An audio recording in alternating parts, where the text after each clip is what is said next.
if you were talking to a teacher right now that had a trans student in their class and they just found out today, what would you say to that teacher? I've got one thing I want to say, but I want to hear what you all would say, and then we're going to kind of wrap the show up. Okay. Figured give the hard question at the end. Are you assuming that the student has told the teacher? Has just told the teacher. Thank you for telling me. That's awesome. Exactly. You taught us that. Thank you for telling me. That's awesome. That's a good start. What would you? What pronouns would you like me to use? What pronouns? And develop that relationship and really try to make that connection even stronger so that you can be that person that the kid trusts and can talk to. So basically, you'd treat them with the same respect you would any other kid. Oh, So that, of course. absolutely. I mean, that's. I With a think little extra TLC because, you know, it's hard. It's hard to be It's different. hard. it's hard to be Yeah. unique. Yeah. I think I would tell more of the teacher. I would tell them that if they're willing to not necessarily go down the rabbit hole, because I can't think of a better way to put it, but if you're willing to let this kid become their authentic self, you're going to learn as a teacher, and you are going to grow by just letting this kid be themselves. So it's worth it to take that risk. And then making sure that kid has the right amount of comfort in the class. Like, how open does that child want to be in the classroom? And checking in, making sure that they're comfortable and how you can support them there. Okay. Well, and I think it also goes back to some of our former students have given us a wish list. You know, and one of them is don't have gender-based activities. You know, boys over here, girls over here.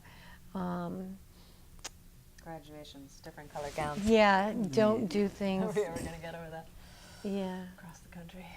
I didn't like that rule. Oh, I didn't go to my college graduation because I didn't want to wear the College cap and did gown. that too? Oh. I refused. Wow. So there are things that you can do that people will say, but that's how I've always done it, and you need to learn a new way to make your groups and, you know, build your activities. Right. And as teachers, you had said something earlier, Eileen, about as teachers, we never really know the impact we're making. But sometimes we get feedback that we know we've made a difference. And you told me a wonderful story. Could you please share that? And I kind of want to end on this positive note It's a good story. because this is a very good story. Well, if you're really lucky, I always say that teaching middle school, we don't usually see the fruits of our labor. And I had a parent share with me that their child who was going off to college that fall had come out to them that summer that she was lesbian. And I said, wow, thank you for telling me. And I had had her child in class and said, you know, thank you for sharing that with me. And she said, no, no, no. I need to tell you that I had no clue that that was going to happen, and I was really upset with myself. I thought I was really open and paying attention, you know, and I said, well, sometimes, you know, don't beat yourself up too much because people reveal what they want to reveal. And she said, well, I'm telling you this because when she told us that she was lesbian,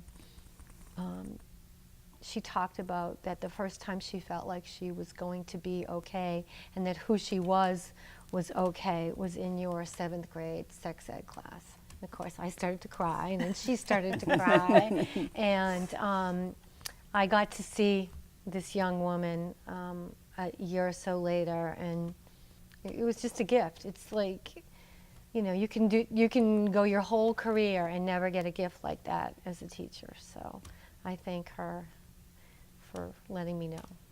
That's huge because, like you said, we don't know, especially in middle school. I had no, I mean, I had no clue. No clue. None at all. I know that I taught middle school in Nashville. I am going to tell this one last story because it kind of relates. And I was in this school, and it was a very tough inner city school. Very tough. The kids were wonderful. It was a magnet school. And I had a hard time at the school. About a year ago, on my Facebook page for Kelly's Quest for this TV show, I get a message from one of my students from 2007 who is watching my show that just randomly found it Wonderful. on and said, "Oh my God, Miss Jenkins, you were one of the nicest teachers I've ever had." And it was my hardest year of being a teacher ever. So you're right. You never know. And that applies for everybody. You never know. We could walk out here right now and say hello to somebody, and that could change their world. Do you all have anything else that you would like to add to the conversation? Make sure your curriculum is acknowledging and validating of all your students. If you can get a flag hung up in your school, go for it. I Why say not go try? for it. Why not try at least? Exactly. You know, have conversations with central office, central administration about why this is important. There's lots of organizations that can help you and support you in this work. Yeah, you won't be alone. That's true. Right. If you're trying to be an advocate, you won't be alone because there's a lot of other people out there that are wanting to make the world a little bit better for people.